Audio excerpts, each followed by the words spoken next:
Good afternoon, everybody. Today we are going to use flip and rotation to create an experimental design. For example, I took this skull image and I created this. So we're going to practice doing that today. The first thing we're going to want to do is crop down the image if you have too much extra space. I found that images that are a little bit off-center work better for this design. I tried it with something that was very symmetrical and it didn't work out the way I wanted it to. You can try it however you'd like, but I would suggest something off-centered. So first I'm going to make sure my crop tool is selected, and I'm going to crop down the extra space on the right-hand side here. I just need the skull, so that's my main purpose here. Alright, so now I have it cropped. First thing I need to do after that is create a copy. So I'm going to hit Control-J to make a copy of that layer. Next, what I'm going to do is expand the canvas size. So I'm going to come up to my top menu and click on Image and go to Canvas Size. This anchor point menu here allows me to expand my canvas in a certain direction. Now if I click on the left arrow, it gives me empty space on the right hand side here. So if I click on that middle left arrow, it will expand my canvas on the right. I'm going to change this drop down menu from inches to %, and I'm going to change my width to 200. That will give me double the image space. So when I click OK, now I have an empty white space here. I'm going to zoom out by doing Control- so I can see that space here. Now since I made a copy of this layer, I can move that copy into the empty white space. So I'm going to select my Move tool, click and hold, and move my second skull into this space here. So this is where my first flip is going to come in. I want this skull to face that one. So I'm going to go to Edit, Transform, and I'm going to flip horizontally. So now my skull is facing the other way. Pretty simple. So next what I'm going to do is merge these two layers together. So I'm going to go ahead and right click on my layer 1 here, and I'm going to merge down. It's going to combine these into one layer. So now my background layer is both of these skulls. I'm going to go ahead and make a copy of this one again, and now I'm going to expand my canvas beneath so I can get another copy of these two skulls facing the other direction. So let's go back up to Image and go to Canvas Size.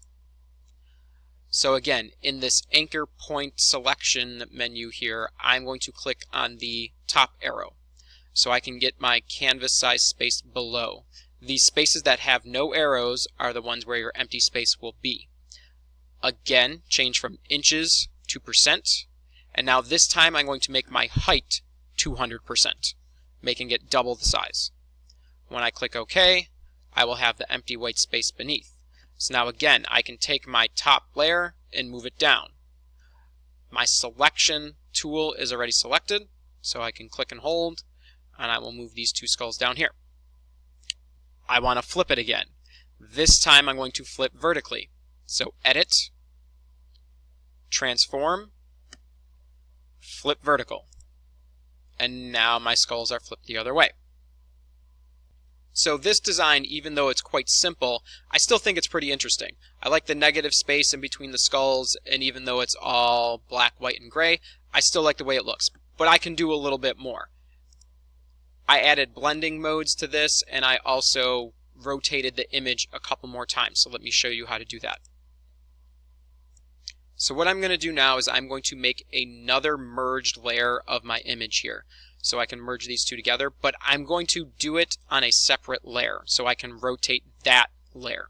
So what I'm going to do is hold down Alt this time on my keyboard, and I'm going to come up to Layer, click and hold, and I'm going to select Merge Visible. Now if you noticed, I have a separate layer that is both of these merged together. I'm going to take that layer and I'm going to rotate it this time. So now I'm going to go back up to Edit, go back to Transform, and this time I'm going to rotate it. So you can rotate 90 degrees counterclockwise or clockwise, whichever way you want. I'll choose clockwise, and now I have this rotated. I don't need this extra space. I'm going to kind of crop that section off, so I'm going to select my crop tool, and I'm just going to crop over my rotated skulls here. So now I have 3 layers of this cropped skull image. Now it's time to experiment with the blending modes. So if I come over to this drop-down menu where my blending modes are, for those of you that don't remember, if I click on my drop-down menu, here are all my blending modes. So going through, if I select darken, that's what I get. I'm looking for an interesting style here. Oh, multiply gives me that. Color burn, I really don't like that at all. Screen, that one's interesting. It's a little bit different than that one, but I still like the way it looks out, so maybe I'll keep this one this time. Once you get to this point, you can save it, or you can keep experimenting further. If you want to add another layer of images and then rotate those, that's up to you. For this assignment, you need to make 4 different experimentations with flip and rotation. So if you are finished with this one, then you would go to File, Save As, name it something like Skull Flip Rotation Experimentation 1, or whatever image you used. Make sure you change it to a JPEG, please. When we're saving our images, a lot of you have not been saving them as JPEGs, and the PSD files are not always readable on Google Classroom. So please save it as a JPEG. I'm not going to save this because I already have mine saved, but you need to make 4 of these for this assignment today. Again, 4 separate files. This will be practice for our next upcoming assignment.